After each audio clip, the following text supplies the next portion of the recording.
దేవుని పరిశుద్ధ గ్రంథములో నుండి, పరిశుద్ధ బైబిల్ గ్రంథములో నుండి మత్తయి సువార్త 15వ అధ్యాయము 29వ వచనానికి వెడదాం. యేసు అక్కడ నుండి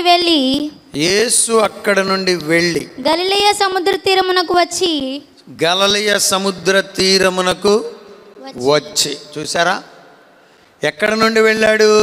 తూరు సీదోను ప్రాంతములలో ఉన్నప్పుడు కనాను స్త్రీ యొక్క కుమార్తెను స్వస్థపరిచాడు, దయ్యమును వెళ్ళగొట్టుట ద్వారా.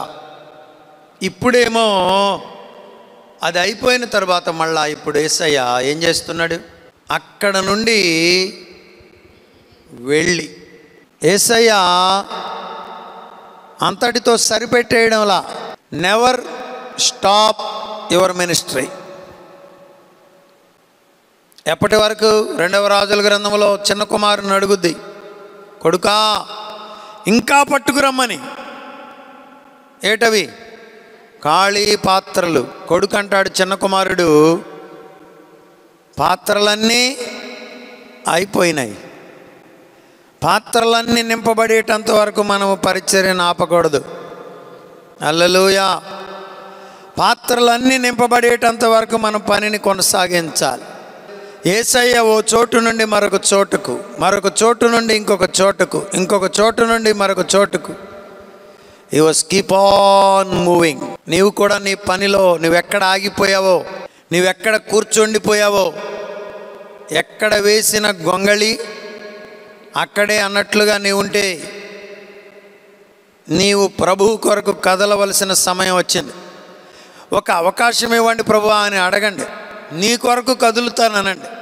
యేసు అక్కడ నుండి వెళ్ళి గలిలయ సముద్ర తీరమునకు వచ్చి, అది యేసయ్య ఎదిగిన ప్రాంతం. నజరేయుడా అని కొంతమంది పాడితే నా గలిలయుడా అని ఇంకొంతమంది పాడారు. ఎందుకనంటే యేసయ్య గలిలయ ప్రాంతములో ఎదిగాడు. మనము ఎదిగిన ప్రాంతాలంటే మనకు కూడా కదా ఇష్టంగా ఉంటాయి. మనం తిరుగాడిన ప్రాంతాలు.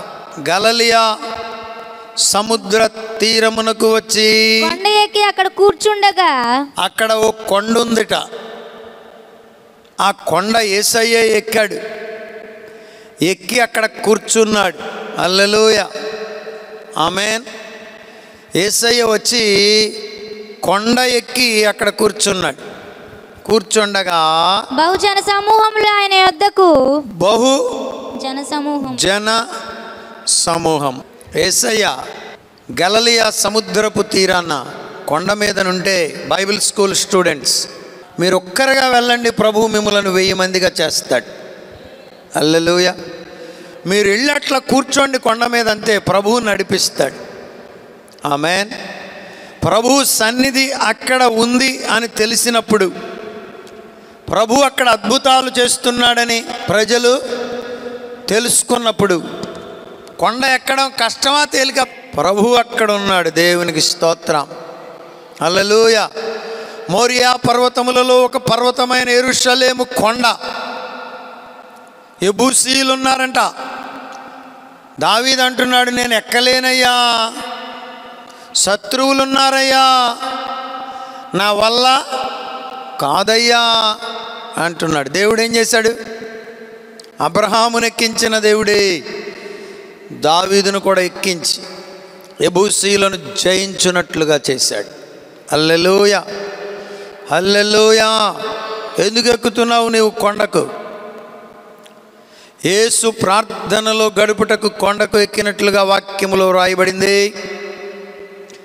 యేసయ్య అక్కడ ఉన్నాడని, పరలోకమును గురించి బోధిస్తున్నాడని, వారి అక్కరతలు తీరుస్తున్నాడని వారు పరుగులెత్తుకొని వచ్చారు. చదువునానా.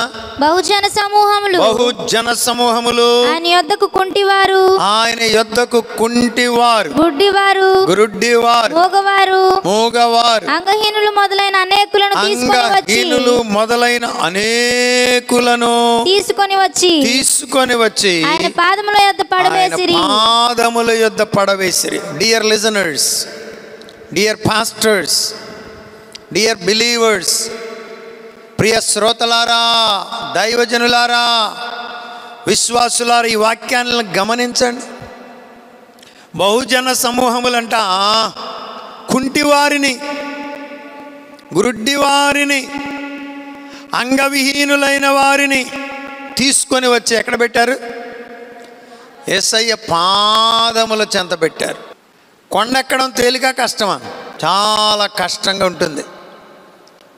ఇంకొకరిని వేసుకుని ఎక్కాలంటే ఏమండి, కుంటివాడిని తీసుకొని వెళ్ళాలంటే ఎక్కడ వేసుకోవాలి? వాడిని భుజాల మీద వేసుకోవాలిగా, మెడల మీద వేసుకోవాలిగా. ఎంత బాధ్యత కలిగిన బిడ్డలండి ఆ దినాల్లో యేసయ్య దగ్గరకు తీసుకొని రావడానికి. విశ్వాసులకు బాధ్యత ఉండాలి. ప్రభువుని ప్రేమించుచున్నామనేటటువంటి బిడ్డలకు బాధ్యత ఉండాలి. ఈ దినాల్లో నీకు నువ్వు రావడమే కష్టమైపోతుందాయే. రాలేము పాస్టర్ గారు, అబ్బా దానికి కూడా కొమ్ము దీర్ఘం అన్నట్లుగా రాలేమండి. ఈరోజు కుదరదండి. అలా కాదు. యేసయ్య పర్వతము మీద ఉన్నాడని, కొండ మీద ఉన్నాడని వారికి తెలిసినప్పుడు కుంటివారిని, గురుడ్డివారిని తీసుకొని వెళ్ళడం అంటే ఇంకా కష్టం కదండి. ఏమండి, వాళ్ళకి చాలా కష్టం గుడ్డివారిని నడిపించడం. అయినా ఆ గలిలయ సముద్రపు తీరమునున్నటువంటి పర్వతం మీదకి తీసుకొని పోయారట. దేవునికి స్తోత్రం. తీసుకొచ్చి ఎక్కడ పడేశారు? ఆయన పాదముల యొద్ద. దేవునికి స్తోత్రం చెప్తారా? యేసయ్య పాదములు చెంత చేరాలి. యేసయ్య పాదములు తుడిచిందంట ఆమె. విలువైన అత్తరును పోసి కన్నీటితో పాదములను కడిగి తుడిచిందంట. తన కుర్లతో తుడిచినట్లుగా వాక్యములో వ్రాయబడింది. యేసయ్య పాదముల చెంతకు రావాలి. దీని అర్థం ఏంటో చెప్తాను, కాస్త మీరు వినండి. కొంతమంది దేవుని సన్నిధికి వస్తారు కానీ అబ్బో చాలా మేము వచ్చామంటేనే చాలా గొప్ప అండి, రాసుకోండి అన్నట్లుగా వస్తారు. అలానా? ఎలా వెళ్ళాలి? నువ్వు రాజు అయినా, రవణప్పవైనా, అధికారివైనా, అనధికారివైనా ప్రభు దగ్గరికి వచ్చినప్పుడు ఆయన పాదముల చెంత చేరాలి. హల్లెలూయా. ఆయన పాదములు పట్టుకోవాలి. పాదములు ఎప్పుడు పట్టుకుంటాం?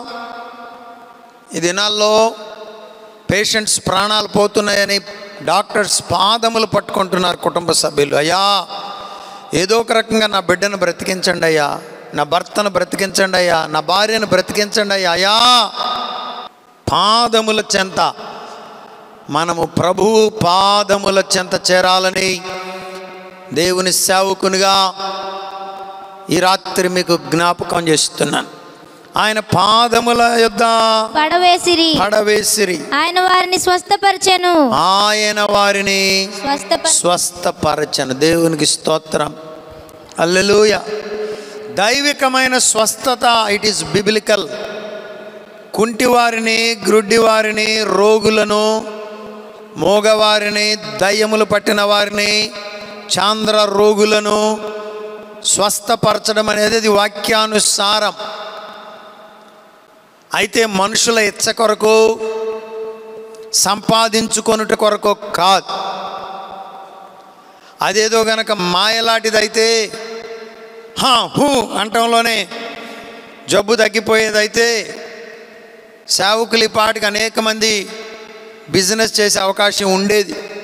ఏమక్కర్లేదు, రోగిని తీసుకురండి, ₹1,00,000 ఇక్కడ పెట్టండి, మీకు ప్రార్థన చేస్తాననేవాళ్ళం మేము కూడా. కానీ ఆ పప్పులు యేసయ్య దగ్గర ఉడకట్లా. ప్రజలు ప్రభు దగ్గరికి వచ్చి విశ్వాసముతో, ప్రభువా నేను పాపిని, నన్ను క్షమించు, నా పాప రక్షణ కొరకు, నా పాప క్షమాపణ కొరకు నీ కృపచూపు స్వామి అంటే వారి విశ్వాసము స్థిరపరచబడినట్లుగా ఆ దినములలో ఈ దినములలో కూడా దైవిక స్వస్థతను మనము చూస్తున్నాం. హల్లెలూయా. దేవుని యొక్క స్వస్థతను సవాలు చేసేటంత గొప్పవాళ్ళం. ఆయన సృష్టికి కర్త. మన అవయవములలో ఒక్కటైనను ఆయనకు మరుగై ఉండలేదు. అబ్బా భుజము నొప్పిగా ఉందండి అని వెడుతుంటే వాళ్ళు ఎక్స్రే, దాన్ని ఏమంటారు, స్కానింగ్ తీసి ఏం చెప్తున్నారు, అయ్యా ఈ నరములలో ఒక నరము సన్నగిల్లిందండి, సరిగ్గా రక్త ప్రసరణము జరగడము లేదు, అందుచేత జాలు నడుస్తుంది అంటున్నారు. నరములను ఏర్పరిచినవాడు, కండరములను ఏర్పరిచినవాడు, కనుగుడ్డులో ఉన్నటువంటి అసన్నటి నరములను ఎరిగి ఉన్నవాడు దేవుడు. దేవునికి స్తోత్రం. అందుచేత ఆయన నిన్ను స్వస్థపరచగలిగిన సమర్థుడు.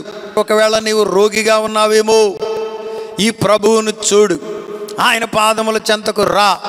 ప్రభువా నా వల్ల ఏమీ కాదయ్యా, కేవలము నీ ఉచితమైన కృపస్వామి అని ప్రభువును వేడుకో, అని ప్రభువును కోరుకో. ఆయన నమ్మదగినవాడు, ఆయన నీతిమంతుడు. This is not a prosperity gospel. ఇదేదో స్వస్థతను పొందుకుంటావు అని డబ్బు కొరకు చెప్పే మాట కాదు. నీ రక్షణార్థమై, నీ పాప క్షమాపణ కొరకు ప్రభు ద్వారా జరిగేటటువంటి నిత్య జీవమును గురించిన అవగాహన కొరకు ప్రభువు నిన్ను స్వస్థపరచగలిగిన సమర్థుడని దేవుని సేవకునిగా ఈ రాత్రి మీ మధ్యలో జ్ఞాపకం చేస్తున్నాను. దేవునికి స్తోత్రము కలుగునుగాక. హల్లెలూయా, హల్లెలూయా. ఆయనంట ఏం చేశాడు, ఆయన వారిని స్వస్థపరచను. ఏయ్ ఏయ్ ఏయ్ ఇలా రండి, ఏంటి వీళ్ళందరిని ఎక్కడ తెచ్చారు, తీసుకుపోండి అన్నాడా? ఆయన యొద్దకు వచ్చు వారిని ఆయన ఎంత మాత్రమును త్రోసివేసేవాడు కాడండి. త్రోసివేస్తాడా? కాదండి. ప్రభు దగ్గరకు వస్తే ప్రేమతో నిన్ను చేర్చుకుంటాడు, నిన్ను స్వీకరిస్తాడు. చూడండి తర్వాత మాటల్లో ఏం రాయబడిందో, మూగవారు మాటలాడుటయును, అంగహీనులు బాగుపడుటయును, కుంటివారు నడుచుటయును, గుడ్డివారు చూచుటయును. జనసమూహము చూచి ఆశ్చర్యపడి, నేనైనా ఆశ్చర్యపడతా. అంగవిహీనులంటే అంగములు లేనివారు, అంటే అవయవములు లేని వారికి ఫిలిప్ అప్పుడప్పుడు చెప్తూ ఉంటాడు కదా, మీకు న్యూ క్రియేషన్ జరిగింది అప్పటికప్పుడే. 3 వ్రేళ్ళే ఉండి 2 వ్రేళ్ళు లేవనుకోండి, వాళ్ళకు వచ్చేసినాయట. వాక్యములో రాయబడింది కాబట్టి నేను నమ్ముతున్నాను. దేవుని యొక్క వాక్యాన్ని, అబద్ధాలు లేని గ్రంథమైన పరిశుద్ధ బైబిల్ గ్రంథాన్ని నమ్ముతున్నటువంటి బిడ్డల్లో ప్రభువు నన్ను ఉంచాడు. దేవునికి స్తోత్రం. ఏం జరిగిందంట?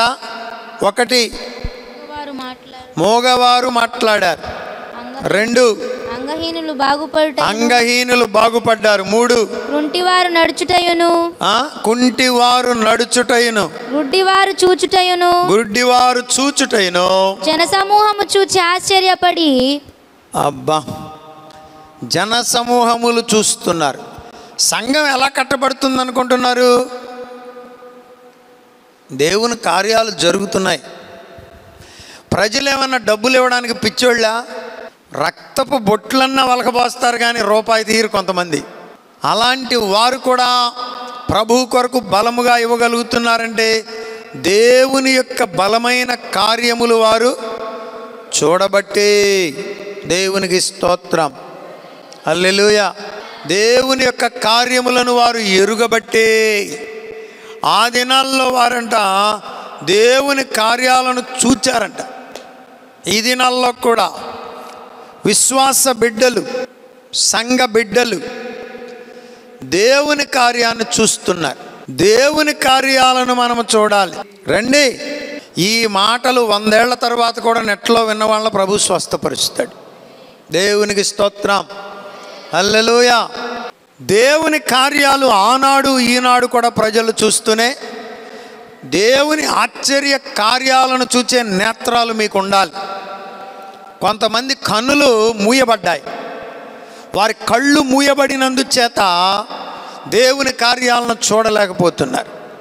దేవుని కార్యాలను చూచే నేత్రము నీకుందా? దేవుని చిత్తాన్ని చూచే నేత్రము నీకుందా? దేవుని స్వరమును వినే చెవులు నీకున్నాయా? దేవుని యొక్క మాటలను గ్రహించే హృదయము నీకుందా? ప్రియ శ్రోత, వింటున్న దేవుని బిడ్డలారా, వాళ్ళంట చూచి ఆశ్చర్యపడి ఇశ్రాయేలు దేవుని మహిమపరచిరి. దేవునికి స్తోత్రం చెప్పండి, హల్లెలూయా. దేవుని కార్యములను చూచి ఆశ్చర్యపడి, దేవుని కార్యాలు జరుగుతున్నప్పుడు మనం రెస్పాండ్ అవ్వాలి. సంఘంలో కొద్దిమందే రెస్పాండ్ అవుతారు. అబ్బా ఎంత గొప్ప కార్యం అండి, చూచినప్పుడు వెంటనే స్పందించాలి. మనకెందుకులే అన్నట్లుగా కాదు, స్తోత్రం మండలంలోనే స్తోత్రం అన్నట్లుగా మనం ఉండాలి. ప్రభు కార్యాన్ని గుర్తించవా? దేవుని కార్యాలను గమనించవా? ఆయన కార్యాన్ని నీవు చూసి ఆశ్చర్యపోవాలి. హల్లెలూయా.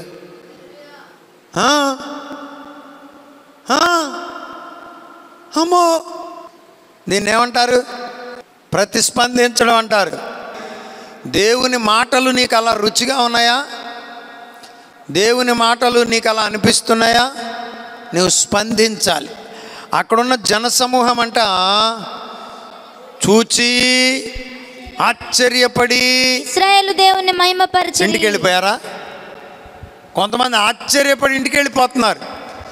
కాదు సుమా, దేవుని కార్యాలను చూచిన నీవు, ప్రభు అద్భుతాలను చూచిన నీవు, దేవుడు చేసిన కృపలను పొందిన నీవు దేవునిని మహిమపరచాలి. హల్లెలూయా.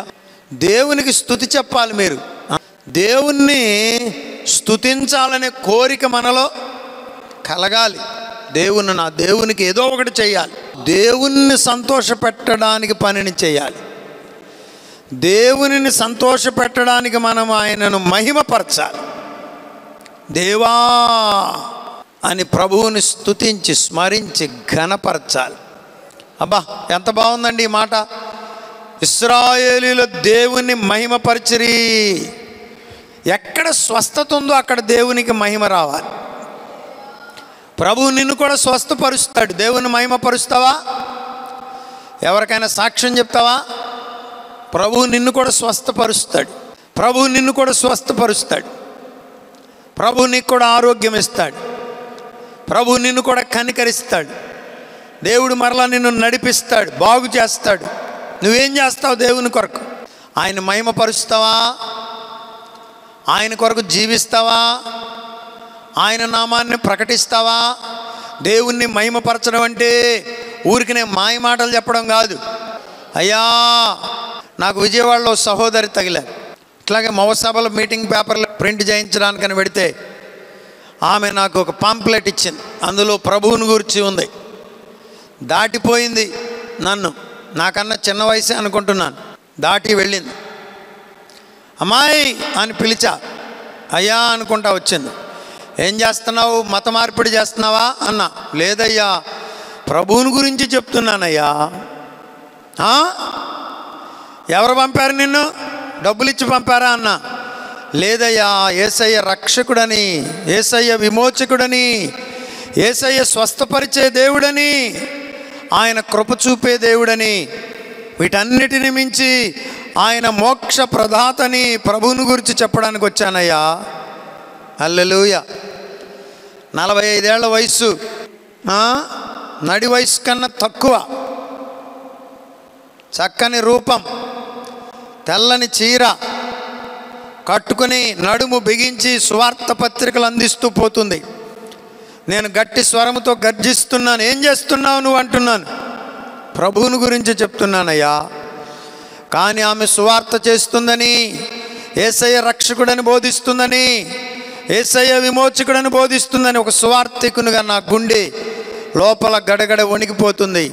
మెల్లగా ఒక పెద్ద నోటు తీశాను, ఇవ్వబోయాను. వద్దయ్యా, నేను డబ్బుల కొరకు చేయడం లేదయ్యా, నేను కానుక కొరకు చేయడం లేదా, ఇదిగో చూడు అని ఒక వాటర్ బాటిల్ తీసింది తన సంచిలో నుండి.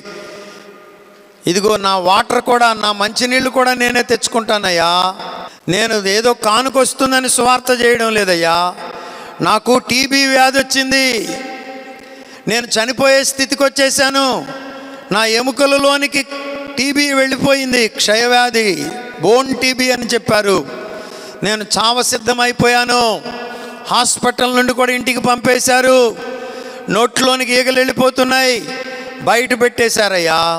ఎవరో ఒక సహోదరు వచ్చి నజరేయుడైన యేసుక్రీస్తు నామములో నా కొరకు ప్రార్థన చేసి, యేసయ్య రక్షకుడని, యేసయ్య విమోచకుడని, యేసయ్య సృష్టికి కర్తని, ఆయన నామములో రక్షణ ఉన్నదని, ఆయన నామములో విమోచన ఉన్నదని, ఆయన నామములోనే మనుషులకు పరలోకము సాధ్యమని బోధించగా అద్భుతమైన కృప నన్ను కమ్ముకొనగా మరణములో నుండి జీవములోనికి నేను దాటవేయబడ్డానయ్యా. ప్రభువా, నన్ను బ్రతికిస్తే, నన్ను లేవనెత్తితే, నన్ను నీ కృపలో దాటవేస్తే నీ పని చేసుకుంటానయ్యా, నిన్ను గురించి చెప్పుకుంటానయ్యా, సాక్ష్యం అనుకున్నానయ్యా. డబ్బుల కొరకు రాలేదయ్యా. నా భర్త బిఎస్ఎన్ఎల్లో ఇంజనీర్ గారయ్యా, నా కుమార్తె డాక్టర్ అయ్యా, నా కుమారుడు బీటెక్ చదువుతున్నాడయ్యా. ఇప్పుడు వాళ్ళకు పనంతా చేసి పెట్టి రక్షకుని గురించి బోధించడానికి విజయవాడ నగరములో తిరుగాడుతున్నాను బాబు, డబ్బుల కొరకు కాదు అంటుంటే, ప్రభునందు ప్రియులారా, నాకైతే నా ఒళ్ళు గడగడ వణికిపోయింది. ఏం చేస్తావు నీవు ప్రభు కొరకు? ఆయన నిన్ను కూడా స్వస్థపరచగలిగిన సమర్థుడు, ఆయన నిన్ను కూడా విమోచించగలిగిన సమర్థుడు, ఆయన నిన్ను కూడా బ్రతికించగలిగిన సమర్థుడు, ఆయన నిన్ను కూడా వాడుకొనగలిగిన సమర్థుడు. ప్రభు కొరకు నీవేమైనా చేస్తావా? ఆయన మహిమను ప్రకటిస్తావా? వాక్యంలో రాయబడింది, వారంట దేవుని మహిమ పరిచరి. వర్స్ 32 మత్తయి సువార్త 15వ అధ్యాయము 32వ వచనం. అంతటా యేసు తన శిష్యులను పిలిచి, ఈ జనులు నేటికి 3 దినముల నుండి నా యొద్దనున్నారు. ఈ జనులు నేటికి 3 దినముల నుండి నా యొద్దనే ఉన్నారు. యేసయ్యకి లెక్క తెలుసా ఎన్ని దినాలు నువ్వు ఉన్నావో? How long you have been with the lord? 3 ఏళ్ల నుండి ప్రభుతోనే ఉన్నావా? 30 ఏళ్ల నుండి ప్రభుతోనే ఉన్నావా? 60 ఏళ్లుగా మా తల్లిదండ్రులు ప్రభు పరిచర్యలో ఉన్నారు. ఇప్పుడు నాగార్జున సాగర్ డ్యామ్ కట్టేటప్పుడు అక్కడికి వెళ్ళి ప్రభువుని గురించి తెలుసుకున్నారు. 64 ఆ ప్రాంతంలో సుమారు 60 ఏళ్లుగా ప్రభు పరిచర్యలో ఉన్నారు. మీరు ఎన్ని దినాలు ప్రభు పనిలో ఉన్నారు? మీరు ఎన్ని దినాలుగా ప్రభు సేవలో ఉన్నారు? మీరు ఎన్ని దినాలుగా దేవుని పనిలో సహకరిస్తున్నారు? మీ కన్నీళ్లు ఎన్ని చుక్కలు ఒలికినాయో ఆయన బుడ్డెలో అంట దాచిపెట్టాడంట. దేవునికి స్తోత్రం. కవిలిలో అని రాశాడు బైబిల్ గ్రంథంలో. నీవు ప్రభు కొరకు చేసే పని, నీవు ప్రభు కొరకు చేసేటటువంటి పరిచర్య, నీవు ప్రభు కొరకున్న దినాలు, నీవు చేసేటటువంటి ఉపవాసం, నువ్వు చేసేటటువంటి పరిచర్య దేవుని సన్నిధిలో లెక్క పెట్టాడు ప్రభు. దేవునికి స్తోత్రం. శిష్యులను పిలిచి, వీళ్ళని చూడండి అని ప్రభు చూపిస్తున్నాడు. యేసయ్యను ప్రేమించే బిడ్డలంటే యేసయ్యకి ఎంత ప్రేమో! అసలు మనుషులంటేనే యేసయ్యకు ప్రేమ, ఇంకా ఆయనను వెంబడించే వాళ్ళంటే ప్రేమ లేదా? 3 రోజులైంది చస్తంటే ఇంకా చెప్తున్నాడని ఎవరన్నా అనుకున్నట్లుగా రాయబడిందా? వాళ్ళు అసలు తిండి తెప్పలు అన్నీ మానేశారు. ఒకవేళ లేక తినలేదేమో ఫుడ్డు, కానీ యేసయ్య దానిని ఉపవాసంగా పరిగణించాడు. కొన్ని విషయాలు చెప్తాను, ఇక్కడ వినండి. కొంతమంది అంటారు లేక తినకపోతే అది ఉపవాసం కింద రాదు అంటారు, కానీ ఇక్కడ యేసయ్య వచ్చింది అని చెప్పాడు. వాళ్ళు లేకగా తినంది, ఉంటే ఎందుకు తినరు? యేసయ్య వాక్యంలో పడి ఏం మర్చిపోయారంట? యేసయ్య సందట్లో నీవు టైం మర్చిపోతున్నారా? కొంతమంది మందిరానికి వస్తారండి, ఏదన్నా ఒక్క 10 నిమిషాలు లేట్ అయితే చాలు అంటారు. అంటే అర్థం ఏంటి? ఇక ముగించు బాబు, ఇక ముగించయ్యా, చంపుతున్నావని. అలా అంటున్నారా మీరు? అలాంటి వారు ఎవరైనా ఉన్నారా? దేవుని మీద ప్రేమ ఉంటే వీళ్ళంట ఏకంగా 1 రోజు కాదు, 2 రోజులు కాదు. ఎన్ని రోజులు? 3 days. యేసయ్య 3 దినం మీటింగులు ఎన్ని రోజులు పెట్టాడు? యేసయ్య బోధ ఎన్ని రోజులు చేశాడు వాళ్ళకి? 3 రోజులు. దేవునికి స్తోత్రం, హల్లెలూయా. ప్రభు పిలిచాడు ఎవరిని? శిష్యులను పిలిచి, ఈ జనులు నేటికి 3 దినముల నుండి నా యొద్దనున్నారు, వారికి తిననేమీ లేదు గనుక వారి మీద కనికరపడుచున్నాను. వారు మార్గంలో మూర్ఛపోవుదురేమో అని వారిని ఉపవాసముతో పంపివేయుటకు నాకు మనస్సు లేదని వారితో చెప్పగా, he was concerned. యేసుక్రీస్తు వారికంట మనస్సు లేదంట వారిని పంపేయడం. అయ్యయ్యయ్యో, అమ్మా నువ్వు భోజనం చేయకపోతే, అమ్మా నువ్వు వ్యాధితో ఉంటే, అమ్మా నువ్వు బాధలో ఉంటే ఆయన చూచే దేవుడు నాన్న, చూస్తాడు. నువ్వు ప్రభు దగ్గరికి రా, ఆయన నిన్ను పట్టించుకుంటాడు నాన్న. ఇప్పటికైనా మీరిపోయింది ఏమీ లేదు, ఇదే అనుకూలమైన సమయం. రే టైం అయిపోయింది అంటాడా?